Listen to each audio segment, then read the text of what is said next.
The great offensive forces of Ukraine began to surround the city of Bakhmut. The Ukrainian army is officially trying to trap the Russians. This information is based on a statement from a senior Department of Defense official. Hannah Miller-Heaves, Deputy Defense Minister, and providing updates on Ukraine's ongoing counteroffensive, noted that violent fighting continues around Bakhmut. According to Miller, intense fighting has been taking place around Bakhmut, which has been at the center of Russian and Ukrainian offensive operations for almost a year. Miller stated that the Ukrainian defense forces hit the Russian soldiers in the east so strongly that it turned out that the Russian soldiers in some positions began to leave their positions. The Ukrainian official also explained that the Russian command used intercept units deployed just behind the front lines to prevent their retreat. Miller stated that these units aimed their weapons behind them to prevent the troops from retreating and to ensure the stability of the troops. Miller reported that the most concentrated areas of the Eastern Front are around the cities of Lyman and Bakhmut, and said there are heavy fighting in the direction of Bakhmut. The enemy is holding tight to the positions they control. Ukrainian troops have been gradually advancing on the south and north flanks of the city over the past month, though they had to surrender the city center to advancing Russian troops after costly fighting. Miller added that Ukraine's efforts are continuing on both sides of the city, but the situation could change from hour to hour. Today is just such a day. The situation is changing dynamically. That's why there were clashes on the north flank around Bakhmut. But the day came to an end without any significant progress, Miller said. The enemy is trapped inside the city. Thanks to our fighters. He cannot move completely, cannot leave the city.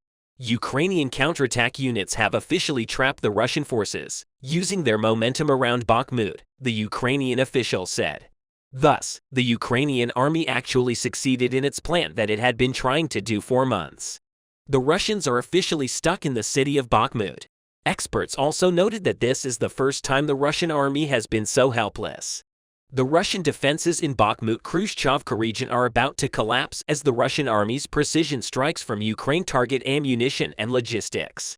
In the latest development, Ukrainian forces carried out another HIMARS raid on Russian logistics and batteries, leading to the collapse of an important Russian stronghold in the east.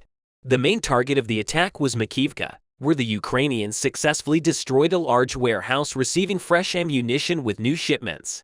Then the Uranus struck a large oil depot. Russian sources claim that HIMARS rockets were hit by air defenses, but the results tell a different story. At least 5 oil tanks caught fire and it was extremely difficult to extinguish. In addition, Ukrainian forces attacked a train carrying equipment to the front lines via Yasenuvodar. Footage shows wrecked freight cars and trucks near railroads. The dense industry of Donetsk and the eastern region provides a solid logistics infrastructure on which the Russians rely heavily. However, many ammunition depots, equipment transports, oil depots, and many artillery batteries were destroyed as the Ukrainians closely followed the movements of Russian logistics. These precision strikes caused significant short-term setbacks that seriously affected Russian defensive operations. An important development took place in the ongoing conflict between Ukraine and Russia. Ukraine launched coordinated missile attacks targeting Russian logistics and positions. The Institute for War Studies, an America-based think tank, presented analysis and evidence of the attacks revealing Ukraine's efforts to wear out Moscow's forces and reclaim Russian-occupied territories. This report illuminates the latest developments in the conflict. Geolocation images obtained by the Institute for War Studies confirm that Ukrainian forces directed missile strikes into Russian logistics overnight. Authorities led by the Secretary of Ukraine's Security and Defense Council, Alexei Danilov, announced that they were focused on neutralizing Russian equipment and neutralizing personnel. While specific details are not provided, Danilov noted that the fighting over the past few days has been particularly fruitful in Ukraine's counteroffensive. The images obtained by the published geolocation method show Ukraine's attacks on critical targets. In particular, Ukrainian forces targeted an arsenal in Makivka in the eastern Donetsk region and an administrative building under the control of Russian troops in Volnovakha. It was also reported that Ukrainian forces hit Russian positions near Debaltseve railway stations in Yasenuvodar and strategic points near Melitopol. It was also reported that Ukrainian forces tried to target Berdyansk in the Zaporizhia region with British-supplied Storm Shadow cruise missiles. Russian air defense systems claimed to have shot down a Ukrainian missile near Berdyansk, and further reports suggested that Russian air defenses were activated near Skadovsk in the Kherson region. The Institute for War Studies highlighted a statement made by Admiral Sir Anthony David Radakin, UK Chief of Defense Staff. Admiral Radakin stated that the Ukrainian forces used the Russian forces to collapse the defense lines with the operation of exposing, forcing and hitting. The think tank noted that Ukraine's coordinated attacks targeting Russian logistics and lines of communication are consistent with this strategy and are similar to previous successful Ukrainian intervention campaigns, especially the Kherson counteroffensive. Ukrainian Deputy Defense Minister Hanna Maliar provided updates on the intense fighting and stated that the Ukrainian forces are attacking the enemy strongly and some Russian military units have left their positions with all their troops. On the other hand, Russia's state-controlled news agency TASS claimed that the press service of the Russian contingent suffered losses when Ukrainian forces attempted an attack on the Kupiansk direction in the eastern Kharkiv region. The coordinated missile attacks launched by Ukraine against Russian forces remarkably mark a significant escalation in the ongoing conflict. Ukrainian forces targeting of Russian logistics and positions reflects a strategy focused on attributing Moscow's forces and reclaiming areas under Russian military control. The Russian leader, on the other hand, began to travel further from the front line. The information of the armored vehicle used by the Russian leader during his trip was revealed. Stunning information about the luxury armored train of Russian President Vladimir Putin has come to light. Russian President Vladimir Putin's luxurious armored train draws attention with its interior design reminiscent of a palace. Luxurious details such as the bedroom, study, gym, and private guest rooms in the train allow Putin to travel comfortably and safely. The conflict between Ukraine and Russia escalates as Russian forces intensify their efforts on different fronts. The General Staff of the Armed Forces of Ukraine reported that the main focus of Russian activities is the Lyman, Bakhmut, Avdiivka and Marinka fronts. Russian forces carried out several airstrikes and attacks on Ukrainian positions throughout the day. This report provides details on the latest developments in the ongoing conflict. According to the Ukrainian General Staff, Russian forces carried out 41 airstrikes and targeted Ukrainian positions and civilian settlements using multiple launch rocket systems. The attacks extended to the Kherson and Kharkiv regions and damaged infrastructures. Lyman, Bakhmut, Avdiivka and Marinka fronts witnessed 20 clashes between Russian and Ukrainian forces throughout the day. However, there were no signs of new assault units being created on the Volyn and Polisia fronts. While the Belarusian armed forces continues their operations in the regions close to the Ukrainian border, Russian forces that have completed their training in Belarus are transferred to Russia. Russian forces are still present on the Siverskaya and Slobodkina fronts. Ukrainian forces are successfully holding the line on the Kupiansk fronts on the Lyman front. Russian forces carried out aircraft-assisted attacks targeting Ukrainian positions in the Bilohorivka and Osanovka districts in Luhansk Oblast, but were unsuccessful on the Bakhmut front. The Ukrainian Defense Forces repelled the Russian attacks despite intense artillery fire and airstrikes in the Ivanovsky and Bila-Hora regions on the Avdiivka front. Ukrainian forces continue to hold their positions against Russian forces around Pervomaisk in Donetsk Oblast. The Ukrainian Defense Forces also managed to repel all Russian attacks on the Marinka front on the Shakhtarsk front. Russian forces failed in offensive operations around Novomykhailivka in Donetsk Oblast. Russian forces on the Zaporizhia and Kherson fronts are focused on stopping the advance of Ukrainian troops. Meanwhile, the Ukrainian Defense Forces continue offensive operations on the Melitopol and Berdyansk fronts. It reinforces newly captured positions, fires artillery on Russian positions, and engages in counter-battery fire. Ukrainian planes targeted 6 separate groups of Russian personnel throughout the day. Ukrainian rocket forces and artillery units targeted an area with Russian personnel, weapons and equipment. It also targeted an ammunition storage point, 6 field artillery units, and 3 electronic warfare systems.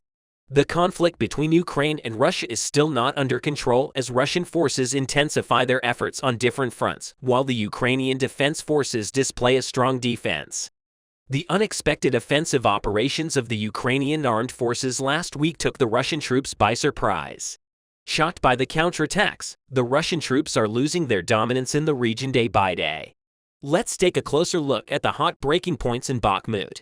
According to British defense officials, Kiev forces made some progress around Bakhmut. Ukrainian armed forces stopped the Russian advance west of the town of Donetsk. Wagner Group mercenaries led by Yevgeny Prigozhin are making gradual progress towards clearing Ukrainian positions in the center of the town. The UK Ministry of Defense said in a statement. But over the past 4 days, Ukrainian troops have also made tactical progress that has stabilized Bakhmut flanks in their favor.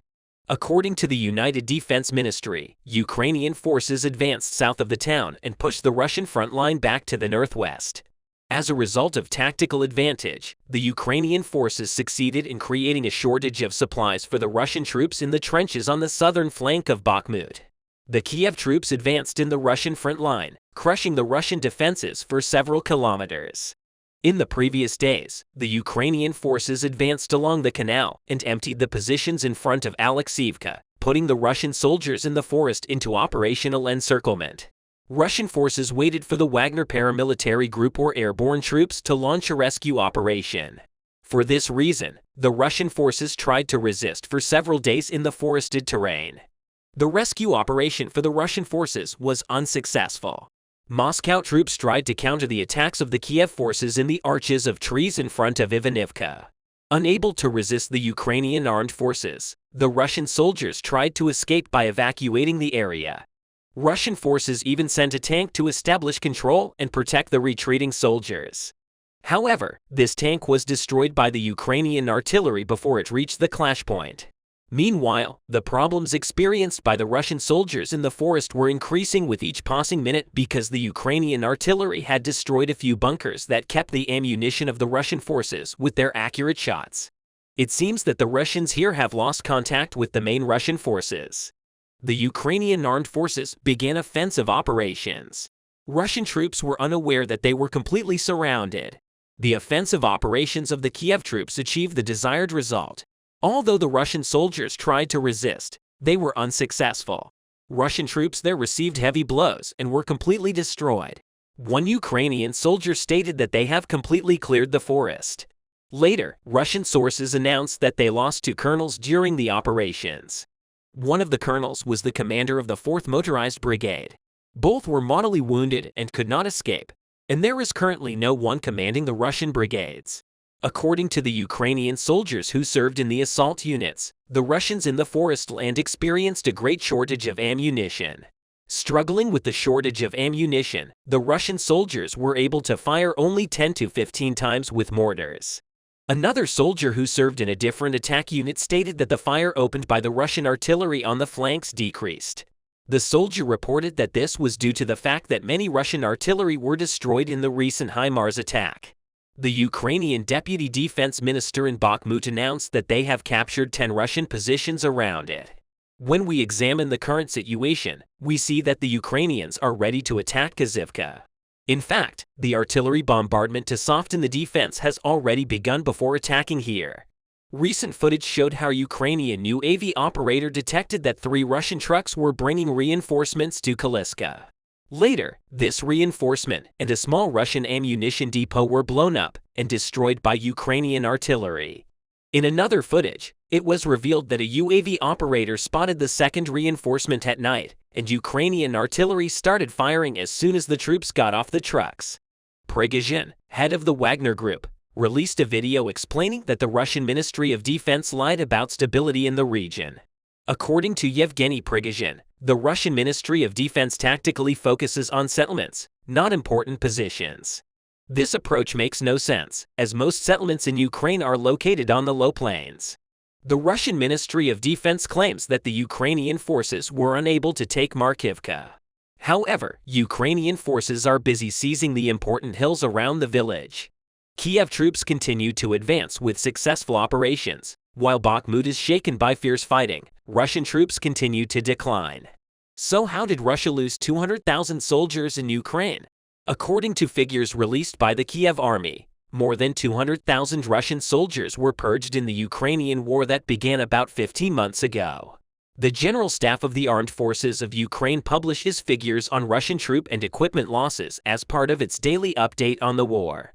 According to the number of casualties the army inflicted on Russian soldiers last day, Moscow lost 6 dead soldiers in the past 24 hours, bringing the total number to 200,590. Interpretation by Western analysts confirmed the predictions of the Chief of Staff of the Ukrainian Armed Forces. Analysts said Russian losses were increasingly affecting its ability to fight effectively. The death toll continues to rise ahead of an expected counterattack to retake Ukraine's occupied territory. And as the battle for Bakhmut intensifies with counterattacks from Kiev, Russia itself rarely publishes figures on troop losses, but when it does, its estimates are much lower than Ukraine's. Russian political analyst Pavel Luzin said that despite any predictions, the losses were dire. Pavel Luzin stated that such huge losses damaged the organizational integrity of the Russian armed forces. Russia lost not only its soldiers, but also many officers on the battlefield in Ukraine. Russian military intelligence reported that it lost more than 900 Special Forces soldiers, paratroopers, sailors, and pilots in the first 6 months of the war. Analyst Luzin noted that weak leadership within the Kremlin was partially responsible for the death toll. Luzin pointed out that the Russian military chiefs played only a minor role in the planning of the war. According to military analysts from the conflict intelligence team, Putin has so far prepared most of his people for war from Russia's republics, including Dagestan in the Caucasus, Yakutia in the northeastern Siberia, Buryatia near the Mongolian border, and the Krasnoyarsk region. A senior researcher at the Center for European Policy Analysis and professor at the American University of Kiev noted that Russian casualties most likely came from these regions. Voyager also pointed to the practice of conscripting prisoners for war by Yevgeny Prigozhin, head of the paramilitary Wagner Group, which had been heavily involved in the war with conventional soldiers in Bakhmut. Vladimir Budayev, one of the Free Buryatia Foundation, a US-based pro-democracy group, had previously reported that Russia's open targeting of ethnic minorities in the conflict would backfire on Putin's war effort. Also, Kremlin spokesman Dmitry Peskov acknowledged that Russia lacks equipment for its soldiers in the war. Peskov simultaneously announced the establishment of a council created by Putin to resolve these issues. Alexander Stupin, spokesman for the General Staff of the Ukrainian Armed Forces, stated that same month, Putin's troops struggled to obtain equipment and armor. More recently, Prigozhin has been firing fierce verbal attacks on Shoigu and Chief of Staff Valery Gerasimov for the lack of ammunition of his fighters in the Battle of Bakhmut. Russia's lack of equipment in the war was due to the fact that the Russian armed forces were not prepared for such a long and wide-ranging conflict. It seems that the tactical defeats and casualties in Bakhmut in recent days continue to erode the image of Russian troops and Putin. However, Vladimir Putin is determined to continue this war despite the hundreds of thousands of casualties he has suffered on the front lines. When will this meaningless insistence of the Russian leader end? We'll wait and see. Don't forget to subscribe to our channel and like our videos. Thank you for watching us.